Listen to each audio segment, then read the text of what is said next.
कुछ साल पहले एक लड़की मेरे क्लिनिक पे आई। वो बहुत बीमार थी। वो बहुत प्यारी थी। इसकी प्यारी प्यारी नीली आंखें, ना जाने मुझे क्या हुआ, मैं पहली नज़र में उससे दिल हार बैठा।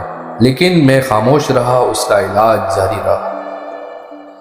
वो अल्लाह के शुक्र से बिल्कुल ठीक हो गई। जब वो आखिरी बार मेरे पास आई तो मैंने हिम्मत करके उससे कहा कि आप मुझे अपना नंबर दे सकती हैं।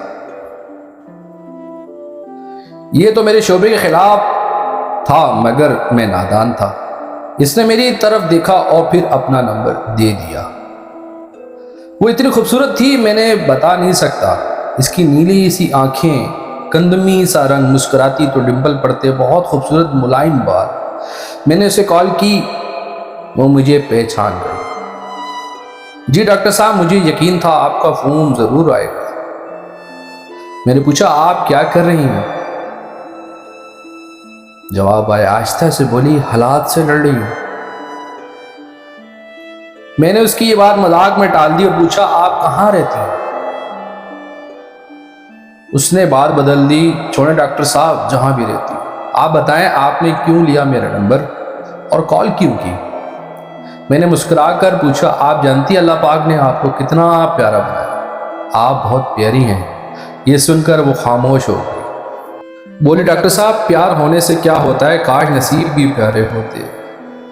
मैंने पूछा, क्यों, आपके नसीब को क्या हुआ? वो खामोश हो गई और बोली, डॉक्टर साहब, आप टाइम पास करना चाहते हैं मुझसे? बोली, डॉक्टर साहब, मैं जानती हूँ आपका इश्क कहाँ तक है। आप बताएं कहाँ हैं, किस वक्त मिलना आना है।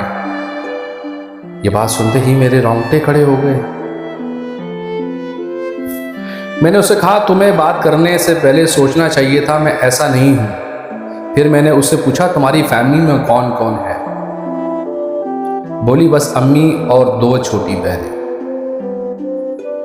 मैंने पूछा, फिर घर का खर्चा कैसे चलता है? इतने में नमाज का वक्त हो गया। कहने लगी, मैं नमाज पढ़कर जवाब देती हूँ। वो मुझसे रात में नहीं, सिर्फ दिन में बात किया करती थी। मैंने बहुत बार उससे कहा, मुझे बात करो, फिर वो कहती थी। खैर, हमारी बातचीत का सिलसिला चलता रहा। वो ऐसे ही 1 साल गुजर गया। मैंने उससे शादी का इरादा कर रखा था, मगर मैं उसकी बात इज्जत तक करता था और बात तक नेक नीयत। 5 नमाजी वक्त की नमाज थी, नमाज पढ़ा करती। इसकी वजह से मुझे 5 वक्त की नमाज पढ़ने का कहती। इसके साथ मुझे भी अपनापन का एहसास होने लगा। वो खाने के बाद प्यार से पूछती, खाना खा लिया आपने? मैं अगर खाने से लेट होता, वो मुझे डांटने लगती।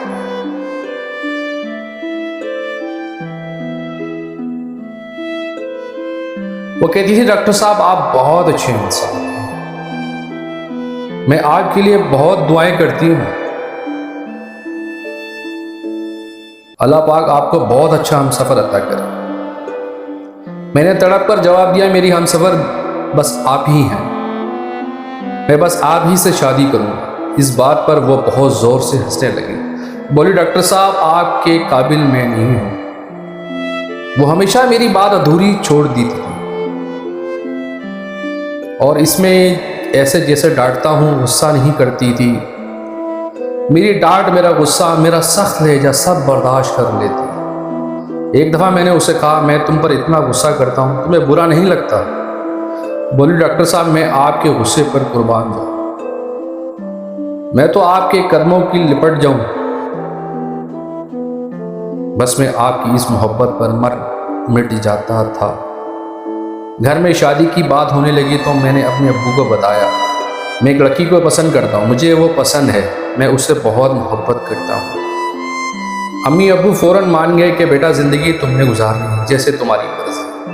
मैंने अपने घर में उसकी तस्वीर दिखाई तो वो सबको बहुत पसंद आई। घर में बहुत खुश थे, बोले हम जल्द रिश्ता लेकर जाएंगे। मैंने उसे कॉल की, मुझे अपने घर का एड्रेस दो, मेरे घर वाले तुम्हारा रिश्ता लेके के लिए आएंगे। वो बात सुनते ही उन्होंने मेरी फ़ौरन कॉल बंद कर दी। मैं बार बार फ़ोन करता रहा, फिर उस नंबर को बंद हो गया। 5 दिन गुजर गए, इसलिए नंबर ऑन नहीं किया। मैं बहुत परेशान था, मेरे पास उसके घर का एड्रेस भी नहीं था। फिर एक दिन मेरे दोस्त की शादी थी। अचानक मेरे जाने का दिल तो नहीं था, पर उसकी जिद करने पर मुझे जाना पड़ा। मैं वहाँ गया, मेरे दोस्त कहने लगे बहुत बड़ी एक डांसर हमने बुलाई है, क्या डांस करती, क्या नाचती है, ज़बरदस्त पीस है। मैं तो बस उसकी याद में था कि अचानक वो मुझे क्यों छोड़ के चली गई। इसकी याद में दोस्तों के साथ बैठा था। प्रोग्राम शुरू हुआ तो सब सीटियां बजाने लगे, बहुत शोर मचा, एक म्यूजिक शुरू हो गया, कुछ लड़कियां नाचते हुए स्टेज पर आईं। फिर मुझ पर एक क़यामत गुजरी जो मेरी नज़रों ने देखा, हड़बड़ा सा गया। मैं तड़प कर, मेरे सामने वो जब नाच रही थी, वो तो एक डांसर थी। जब उसकी नज़र मुझ पर पड़ी तो उसके कदम रुक से गए। मैंने उसकी जानिब देखा, मेरा जिस्म कांपने लगा। हार गया था, उस दिन रोने लगा था। उसकी वजह से मैंने नमाज़ें शुरू की और वो नाचने वाली निकली। वो स्टेज से उतरते मेरे पास आई, कुछ कहने लगी थी। मैंने जोरदार जनाटेदार थप्पड़ दे मारा और कहने लगी, ये मेरी मजबूरी है, घर का कैसे चलेगा, कहीं जाऊं तो रोजी रोजगार पे कोई रखता नहीं, अगर कोई रखता है तो उसके मकासद कुछ नेगेटिव होते हैं। मैंने उसकी बात सुनी और उससे पूछा, जब मैंने तुम्हें इज्जत देने के लिए तुम्हें फ़ोन किया, क्या तुम्हें मेरी मोहब्बत पे यकीन नहीं था? वो कहने लगी, मैं एक खुददार हूँ, क्योंकि उसकी बातों से तो वैसे मैं घायल हो चुका था और गामजन भी हो चुका था। लेकिन जब ये सारी हकीकत मेरे सामने आई तो मैंने उसको अलहदगी में मिलना। उसका कुछ दिन के बाद मेरे पास फ़ोन आया, मैं आपसे मिलना चाहती हूँ। वो फिर मुझसे मिली, उसने मुझे अपने सारे हालात बताए, अपने घर की बात बताई, तो पता चला कि उसकी ज़िंदगी का कसूरवार उसी का बाप था, जिसकी वजह से वो नाचती थी। उसने अपने बाप की वजह से घर चलाने के लिए इस गंदी फील्ड को सिलेक्ट किया और अपने घर को चलाने के लिए इसने किया। मैंने सारी चीज़ें देखते हुए उसको माफ़ किया और उससे वादा उठ लिया कि आज के बाद तुम ये कोई काम नहीं करो, और मैंने उसके साथ निकाह कर लिया।